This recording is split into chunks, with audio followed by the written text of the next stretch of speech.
안녕하세요. 제 이름은 빌라입니다. 저는 아마 한국에서 왔습니다. Hey, hi, hello. Great. Oh, my hair's all over the place today. Hey guys, welcome to my channel. It feels so good to actually see that. Welcome to my channel. My name is Pila. I am from South Africa, but I'm currently living in Washington, D.C.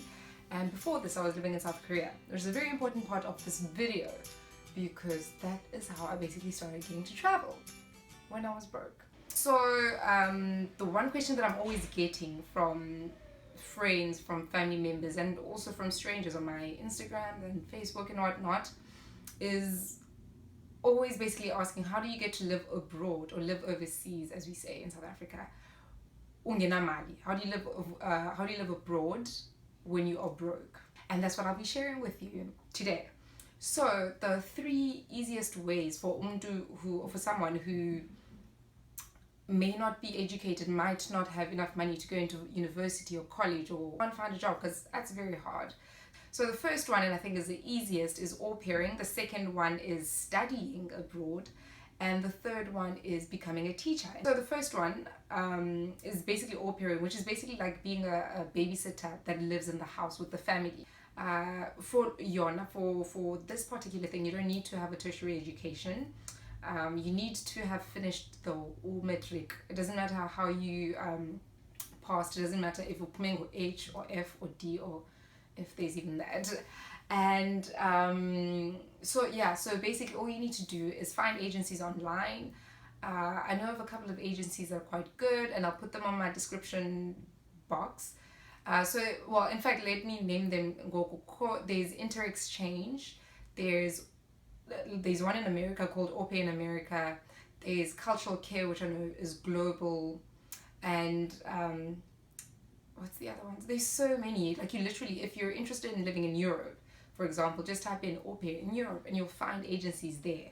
And I find that it's actually easier to do that and to go about that by finding an agency that's at that place, so that you don't have to pay about 10,000 rands for agent to help you out with that. If you guys have any questions, please feel free to DM me on Instagram or Facebook. Leave your questions down there and I can help you with that. Be very careful of people who are scammers online. So the second one is, with au pairing, you can au pair, I think, in America, in Europe, in Asia. There's au pairs in China. I know China does it. You can au pair in New Zealand and Australia. So almost all the continents, almost all. And yeah, with that, like I said, all you need is high school education. With the second one, studying abroad. So I know you think you don't have Imali. Oh, well, you don't have Imali, but there's other ways. You can always find sponsorships. There's always companies that are wanting to take students from all over the country, well, from all over the continent, Africa, and especially in South Africa. So just look into that. I'm not very clued up on those, but I know that's also one way you can go about it. You can even do it in high school, and you can also do it in varsity. You could always be an exchange student or just go study abroad. And if your school doesn't have information or programs that help you with that kind of thing, go to your local municipality, go to the district municipality, go to like border and provincial municipality, because they could usually help you, or even a Department of Education. They would be able to point you in the right direction when you need it. The third one is basically becoming an English teacher abroad. There's so many countries that actually, wow, I say actually a lot. There's so many countries that take people from South Africa to go teach everywhere else. So a criteria for that is that you need to come from an English-speaking country. South Africa is considered an English-speaking country. These are South Africa, America, Canada, well, United States of America, Canada, England, there were 7, New Zealand, Australia. There was a 7th one, but I keep forgetting what it is. Yeah.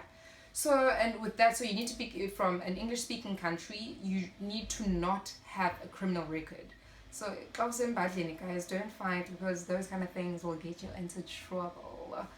And the third criteria, unfortunately, this eliminates a lot of people, is that you have to have a university degree, like a 4-year degree or the equivalent of. So basically, if you study a diploma, that's fine, but you need to have your BTEC in order to be able to be taken in for teaching English in another country, specifically in Asia, because these are the countries that I know of. So like places like China, Japan, South Korea, Thailand, Vietnam. It's 3:30. Sorry, that's my laptop.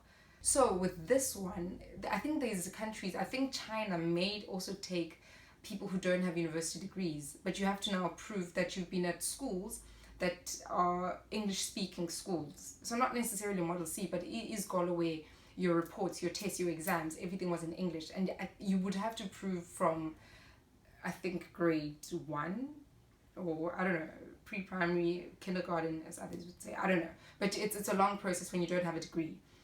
When you do have a degree, you have two options. You can either get your TESOL or TEFL certificate, or choose not to have a TEFL or TESOL certificate. So a TESOL certificate is a teaching English as a second language somewhere else. And that's about 10,000 rands to get that. And you can apply for it online, or you can do e-practical classes. You'd have to look into that, or I can also do another video that actually talks about that. So with that TESOL, the benefit of it is that it gives you way more options when you want to go teach in places like South Korea. Because in South Korea, so they have private schools and they have public schools. And the public schools, the hours are shorter. So you'll find that if you have a TESOL, or like if you're working at a public school, you'll work maybe 8:30 to 4:30. And then in a private school, which is what I worked for, you will work, let's say 9:20 till 8:15 p.m. But the upside is that in private schools, the money is much higher. Well, not much, but like it's a lot more than it is in public schools, in some public schools. And you get less holidays though in private schools than you would in public schools. So I think the best thing to do, just get your TEFL course if you can afford it. If you can, do it. If you can't, you don't need it. You can just apply for private schools. And then so there's always agencies online. I know Covia is a very good one. Also very important, if you find an agency for teaching English in Asia, those are free. So if you find anyone online who says they can help you get a place and yada yada, and you need to pay this amount, that's a scam. And be very careful of that, because people are desperate out there. So, and also, so find a proper agency and check that it's legit, guys. Like, ask around. Again, if you're not sure, you can ask me on my Instagram, ask me on my Facebook. I'll put those down. I want to say downstairs, down in my description box. Like, Muzani, guys, instead of just going to people who will scam you, because that's happened. Like, there's people who get scammed, and there's sometimes people who get these Hong Kong agents and then they get flown out to China only to realize that you guys are in there illegally, and then it's a problem, because then you get arrested and you're in another country and you don't want to be in that situation. So be very careful, watch out for scams, always check. If it sounds too good to be true, it usually is. And then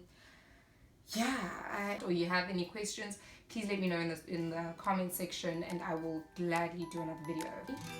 Yep. Okay.